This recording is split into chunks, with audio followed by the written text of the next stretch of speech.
คนทำดีมา100 ครั้งเนี่ยทำผิดครั้งเดียวนี่เลวเลยเห็นไหมมันไม่เคยมองเลยว่าในคนคนหนึ่งมีทั้งดีและชั่วพระพุทธองค์ท่านให้โอกาสพระเทวทัตให้แล้วให้อีกให้แล้วให้อีกอภัยแล้วอภัยอีกเห็นพระพุทธเจ้าไหมทั้งที่พระเทวทัตทำกับท่านหนักหนาแค่ไหนก็ตามท่านก็ให้อภัยแล้วให้อภัยอีกให้โอกาสแล้วให้โอกาสอีกเพราะท่านรู้ว่าในคนคนหนึ่งมันมีจิตสำนึกดีอยู่ในนั้นเมื่อไหร่ก็ตามจิตสำนึกดีมันถูกปลุกขึ้นมันจะเปลี่ยนแปลงตนเองได้ท่านจะไม่ทำลายนะไม่ทำลายโอกาสที่จิตสำนึกดีนั้นจะปรากฏขึ้นเห็นไหมว่าสุดท้ายพระเทวทัตก็มีจิตสำนึกดีปรากฏขึ้นแม้แต่พระเทวทัตเองก็ประกาศตนด้วยจิตสำนึกดีในวาระที่จะสิ้นลมพระพุทธเจ้าท่านยังบอกว่าพระเทวทัตในการต่อไป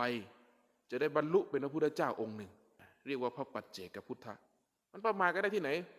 ต่อให้พระเทวทัตนั้นจะเลวทรามแค่ไหนก็ตามเนี่ยตกถึงนรกอเวจีแค่ไหนก็ตามวันหนึ่งพระเทวทัตจะบรรลุเป็นพระพุทธเจ้าเรามันมองเห็นอยู่แค่นี้เราไม่เคยมองให้มันกว้างอันนี้พอมองไม่กว้างก็ไม่รอบลองมองให้มันกว้างๆดูสิเราจะหาประโยชน์ได้หมด